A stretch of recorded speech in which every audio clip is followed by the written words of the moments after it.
इस आदमी के पास 12,000 करोड़ के नकली नोटों का खजाना पड़ा था, लेकिन हैरानी की बात यह थी कि यह इनमें से 1 रुपए भी खर्च नहीं कर सकता था, क्योंकि मार्केट में एक नई मशीन आई थी जो नकली नोट को बड़े ही आराम से पकड़ लेती थी। दरअसल यह आदमी इंडिया में सबसे ज्यादा नकली नोट छापता था। यह हर रोज 1 करोड़ के नकली नोट छाप देता था, लेकिन इस नई मशीन की वजह से इसके बनाए हुए 60 टन नकली नोट एक झटके में बेकार हो जाते हैं। इसे समझ नहीं आता अब यह क्या करे। तभी इसका एक आदमी इसे कुछ नए नकली नोट दिखाता है जो एक लोकल कारीगर ने बनाए थे। सबसे हैरानी की बात यह थी कि यह नोट मशीन टेस्ट आसानी से पास कर लेते हैं। ये देख के आदमी चौंक जाता है। इसके पास नकली नोट बनाने के लिए दुनिया की सबसे महंगी टेक्नोलॉजी थी, लेकिन एक आम लड़का इससे कई बेहतर नकली नोट छाप रहा था। ये फौरन उस कारीगर को पकड़ लाता है। इसका नाम सनी था। ये पहले एक बहुत ही हुनरमंद पेंटर हुआ करता था। इसकी कला इतनी अद्भुत थी कि असली और नकली में फर्क करना बेहद मुश्किल था। लेकिन एक दिन इसकी गर्लफ्रेंड इसके गरीब होने की वजह से इसे छोड़ देती है। उसी दिन सनी फैसला कर लेता है कि वो अब पेंटिंग बनाना छोड़ देगा और उसकी जगह अब यह असली जैसे दिखने वाले नकली नोट बनाएगा। इंडिया के नोट बहुत ही एडवांस्ड टेक्नोलॉजी टेक्निक्स से बने थे। सबसे मुश्किल काम नोट के माइक्रोटेक्स्ट और पैटर्न्स की हूबहू कॉपी करना था। डिजिटल प्रिंटर इन्हें ठीक से नहीं बना पाते थे, क्योंकि उनमें छोटे छोटे टूटे हुए पैटर्न आ जाते थे। यही सनी की हाथ की कला काम आती है। ये माइक्रोस्कोप के हर हिस्से को बारीकी से देखता है और हूबहू उसे अपने हाथ से बना देता है।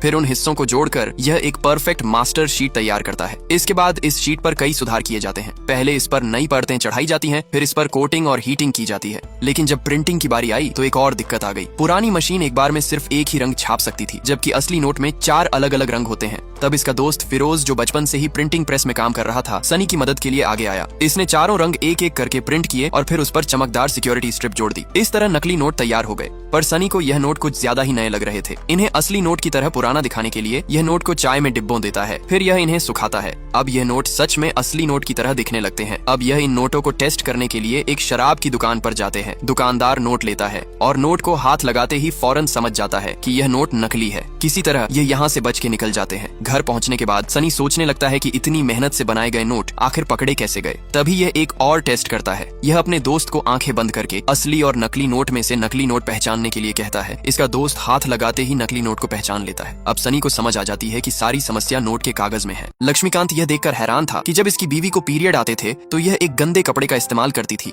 यह इतना गंदा था कि कोई इससे अपना साइकिल भी ना साफ करे। तब भी इसकी बीवी को इसे सुखाते समय कपड़ों के नीचे छुपाना पड़ता था। लक्ष्मीकांत अपनी बीवी से बहुत प्यार करता था, इसलिए यह फार्मेसी जाता है और दुकानदार से एक पैकेट पैड मांगता है। दुकानदार ने कभी नहीं सोचा था कि कोई आदमी इससे पैड खरीदने आएगा। ये इसे पैड ऐसे पकड़ाता है जैसे कोई चोरी का सामान पकड़ा रहा हो, और यह पैड भी बहुत महंगा था, पूरे 55 रुपए का। लेकिन लक्ष्मीकांत इसे फिर भी खरीद लेता है। इसकी पत्नी कहती है, ये बहुत महंगा है, इसे वापस कराओ। लक्ष्मीकांत को समझ नहीं आता कि इतनी छोटी चीज की कीमत इतनी महंगी क्यों है। जब ये पैड को बीच में से खोलता है तो ये देखता है कि अंदर सिर्फ कपड़ा और रुई है। तभी लक्ष्मीकांत के दिमाग में एक आइडिया आता है। ये पैड बनाने का सामान खरीदने का फैसला करता है और खुद पैड बनाने की कोशिश करता है। पहला हाथ से बनाया पैड बहुत जल्दी बन जाता है। फिर यह इसे अपनी पत्नी को इस्तेमाल करने के लिए कहता है और ये अपनी पत्नी को बताता है कि इसको बनाने में सिर्फ 2 रुपए लगे हैं। अगले दिन लक्ष्मीकांत देखता है कि इसकी पत्नी अभी भी वही गंदा कपड़ा इस्तेमाल कर रही है, क्योंकि लक्ष्मीकांत का बनाया पैड आसानी से लीक कर जाता था, जिस वजह से इसकी पत्नी के कपड़े दागदार हो गए थे। लक्ष्मीकांत निराश हो जाता है, लेकिन ये हार नहीं मानता। ये पैड को सुधारता रहा, लेकिन इसकी पत्नी इसे फिर से इस्तेमाल करने से मना कर देती है। इसे लगता था कि इसका पति औरतों के मामलों में दखल दे रहा है, जिससे यह अपमानित महसूस करती थी। तभी लक्ष्मीकांत पैड को खुद पर टेस्ट करने का फैसला करता है। ये पैड पर कुछ खून की बूंदें गिराता है और इसे पहनकर 2-3 बार कूदता है। ये देखता है कि पैड ने खून को रोक लिया है। लेकिन जब यह खुशी से साइकिल चलाते हुए घर की तरफ जा रहा था, तभी यह देखता है कि इसकी पैंट खून से भर चुकी है। लक्ष्मीकांत अपमानित महसूस करता है। ये खून साफ करने के लिए नदी में छलांग लगा देता है। नदी का पानी फौरन लाल हो जाता है। इसे देखने के लिए भीड़ इकट्ठी हो जाती है। उनमें से एक इसकी बीवी भी थी। सबको लगता है कि लक्ष्मीकांत पागल हो गया है। इसकी पत्नी यह सब सहन नहीं कर पाई और यह अपने भाई के साथ मायके चली जाती है। लक्ष्मीकांत का दिल टूट जाता है। यह गांव छोड़ने का फैसला करता है और पैड बनाने का सही तरीका खोजने शहर आ जाता है। ये कई कॉटन की फैक्ट्री में जाता है और बाजार में बिकने वाले पैड को जांच के लिए भेजता है। तभी इसे पता चलता है कि पैड के अंदर कॉटन नहीं, फाइबर भरा होता है। फिर यह इंटरनेट से फाइबर बनाने की जानकारी इकट्ठी करता है और यह एक फैक्ट्री किराए पर लेता है। ये एक साधारण सी मशीन बनाकर उसके अंदर फाइबर का मटेरियल डालता है, जिससे फाइबर नरम हो जाता है। फिर यह इसे अच्छे से दबाकर आकार देता है। उसके बाद यह इसे पैक करके जांच के लिए भेज देता है। इस तरह लक्ष्मीकांत एक अच्छा और सस्ता पैड बना लेता है। यह बिल्कुल उसी तरह का था जो मार्केट में महंगे दाम में बिकता था।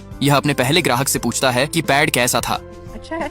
आप जानते नहीं ये तो शब्द सुनने के लिए मैं कितना परेशान हूँ। अपने उत्पाद को बढ़ावा देने के लिए यह आविष्कार प्रतियोगिता में भाग लेता है। यहाँ यह सबको बताता है कि एक सस्ता पैड कैसे बना सकते हैं। यह बताता है कि बाजार में मिलने वाला पैड 52 रुपए का आता है, जबकि उसके बनाए हुए पैड सिर्फ 2 रुपए में तैयार हो जाते थे। एक महिला जज इसके ऊपर पानी डालकर इसे टेस्ट करती है और यह बहुत ही अच्छे से काम करता है। इस तरह लक्ष्मीकांत यह आविष्कार प्रतियोगिता जीत जाता है। बड़ी बड़ी कंपनी इसके साथ काम करना चाहती थी, लेकिन इसने अपने गाँव में लौटने का फैसला किया। इसका बिजनेस बढ़ता गया। लक्ष्मीकांत ने न सिर्फ महिलाओं की पीरियड संबंधी समस्याएं हल की, बल्कि उन्हें पैड बनाना भी सिखाया, जिससे वे आर्थिक रूप से स्वतंत्र हुई और उनका आत्मविश्वास भी लौट आया।